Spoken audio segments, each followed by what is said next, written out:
So there were a lot of young 18, 19-year-old kids. So if you take a step back and look around you today at those young folks and imagine that they were in that war, that's what happened. A lot of them were drafted like I was. And they weren't there for any political purpose. They were there because the government, said that you should go. Welcome to What Would Our Kupuna Do? This is Richard Ha's vlog, which looks at what we can do today to make Hawaii Island a more sustainable place to live, so our children and grandchildren and their grandchildren won't be priced out of here and will be able to stay in Hawaii and live good lives here. We also talk about other significant things going on, and today we're talking about the wall that heals. That's a replica of the Vietnam Veterans Memorial Wall in Washington, D.C. that travels around the country.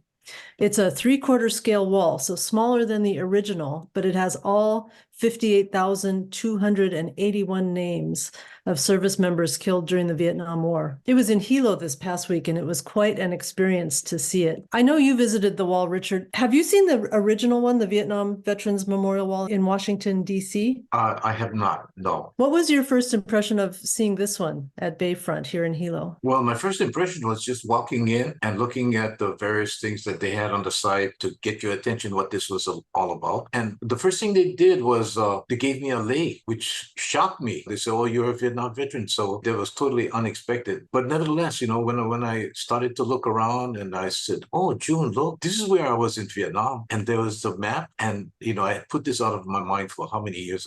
From the 1970s, 1968, yeah. And so I could see where we were. And then all of a sudden the idea started coming back. Oh, this is what we did. The general impression was big. The main thing was I looked around and there weren't very many people wearing leis. So in other words, there were a lot of people who were interested and supportive of this idea. And that's what really impressed me. When did you go to Vietnam? What year was that? And how long were you there?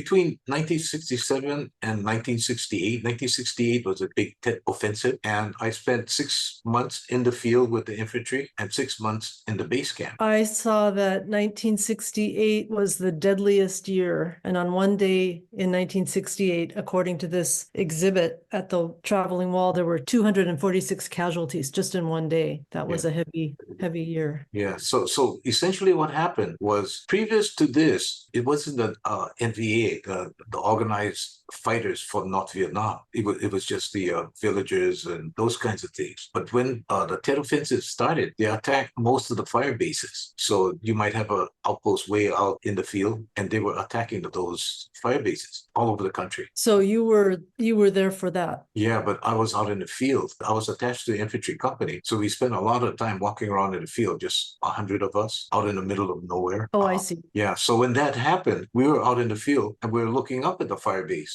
being attacked. It was something, and mostly there were headquarters units over there, the cooks and stuff like that. And they were not really the fighters like we were out in the field, that is. I shouldn't say they were not the fighters. Their job was, like if they were cooks, for example, they didn't have the experience as some of the other folks that were out in the field. Yeah. So that's what happened. They attacked the fire bases. Yeah. I have heard you talk a lot about what you learned and gained from being in Vietnam and being in the service, but I haven't heard you talk about the hard things. It must have been really difficult being over there. Well, my biggest observation was I was 27 years old by the time I was in country in Vietnam, and I was considered the old man. So there were a lot of young 18, 19-year-old kids. So if you take a step back and look around you today at those young folks and imagine that they were in that war, that's what happened. So a lot of them were drafted like I was, and they weren't there for any political purpose. They were there because the government, said that you should go. And in my case, I had a choice. I could have stayed in school and not flunked out, and I wouldn't have gone. But I don't know, I had other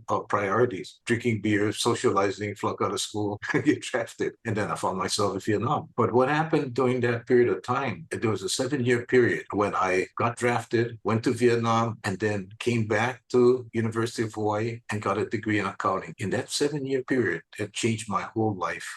While I was growing up, when I was 10 years old, Pop used to tell us stories.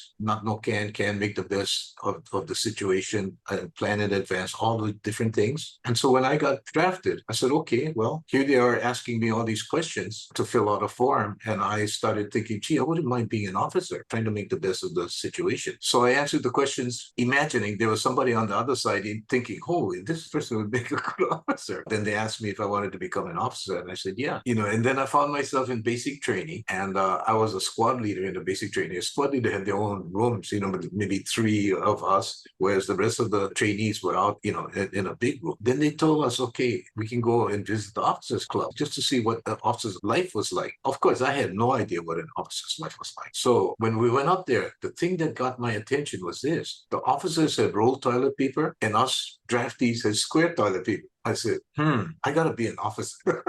Real simple stuff, Yeah. Yeah.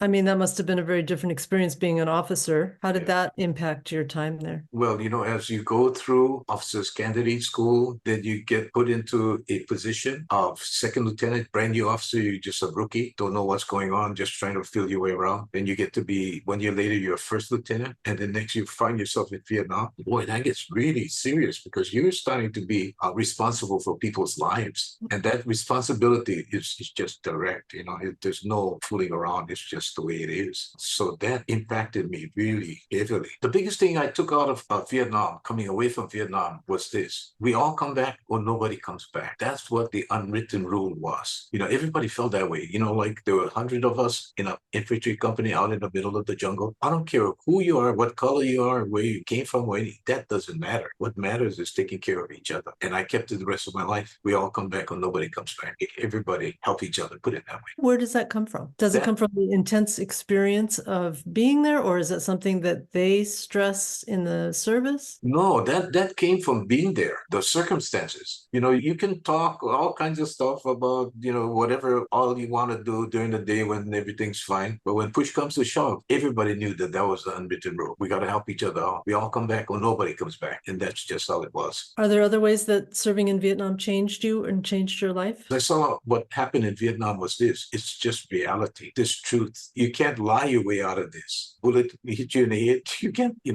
just how it is. So I could see how the Hawaiian values, like the Aqua system where water comes downhill. It's just the truth. Gravity, water, everybody shares the water and stuff like that. It's common sense. So what I saw in Vietnam to reconcile with the values I grew up with was truth. Truth is very important. Did you lose friends there? I knew people, but we didn't have some big conflict where a lot of people died. No, it wasn't like that with us. Yeah. Like I said, we were out in the field by ourselves, and we were just south of North Vietnam and way inland. So we were out there where nobody was. We're way, way out in the field. But we spent a lot of time. We walked about 10 miles a day with a 50-pound pack on your back. But when you're 20 years old, 25 years old, it's nothing. When I think about it now, I go, holy smokes. Yeah. But that's who was out there doing what the country decided needed to be done. We just went because that's what we were told to do. But then, when we came out of there and we weren't involved in the politics of the day because we were more concerned about what is happening to us day to day. Right. And then when you came back and other people came back and there was all the politics and the horrors of how, people had been very damaged there and came back to such a horrible reception in some cases. That must have been just terrible. Well, yeah. So the instructions was the soldiers should come back and get into civilian clothes immediately. That way, they wouldn't be picked upon because people were really blaming the soldiers for the problem. And actually, soldiers really didn't have anything to do with it. They were just doing what they were told. Our former government required us to do that. And by the way, when I look back, was it the right thing to do? When at that age and our form of government, I did what I needed to do. All the rest of my soldier comrades were all doing what they thought was right. And now when I look back at it, I think that's right because we have to depend on the politicians and everybody to make the right decision. It's not us, the youngsters, making the decision. We got to have some kind of direction. We've got to listen to whoever's making the laws and depend on them to do the right thing. And when I look back at it now, I still think it was the right thing to do. We were following the rules. Because if you didn't follow the rules, you'd have anarchy. Right. That makes sense. That makes sense. I went and saw the wall that heals also, and I found the educational displays you were mentioning there were so interesting. And one thing I really liked is they had those digital signs that showed what they called hometown heroes. They had pictures and dates and names of all the people in Hawaii who died in Vietnam. That was so moving, so young. They were so young. Absolutely.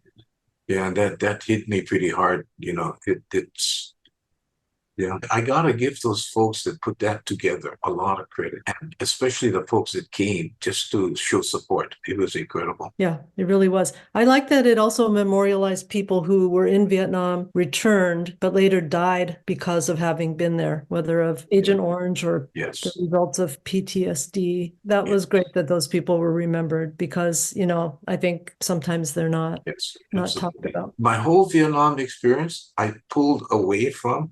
I kept it out of my mind. And I was only one small part of the people that were there. So I try not to get out front, other than to say how much I appreciated the folks who were supporting it. The biggest takeaway from this, as I take a step back and get older, is telling the truth is important, for, like I said, the Hawaiian culture and our present culture, because how can you make risk assessment on false information? You cannot. So that's why the truth is so important. So those who lie deliberately is damaging form of government. Are you glad you saw the wall? So I had a taste of what the reaction I would get was back when I came back from Vietnam. I was there in 1968. In 1970, I was assigned to Fort Hood, Texas. There was a big hurricane down there in Corpus Christi, Hurricane Cecilia, and it was about 450 miles from Fort Hood, Texas to Corpus Christi. And I was in charge of the headquarters company that was assigned to take a group of people down to support the people in Corpus Christi. So as we drove down, I had a credit card. I could go to any service station, fill up the whole convoy. So I was in the lead Jeep. I was a company commander. So as we got closer and closer to Corpus Christi, there were more and more people on the side of the road clapping, waving signs and everything. I couldn't believe it because just several years before that, we were like, we had to hide. Now, all of a sudden, right opposite, there's just people welcoming us to help Corpus Christi. But anyway, I had a sneak preview. Yeah, put it that way. Well, thanks, Richard. And thanks, everybody, for watching. We'll be back in 2 weeks with another episode of What Would Our Kupuna Do? Please do subscribe to this channel. And if you hit the notification bell, you'll know when we have a new episode out. And if you hit like on this episode, that helps other people find it. Mahalo and ahui ho.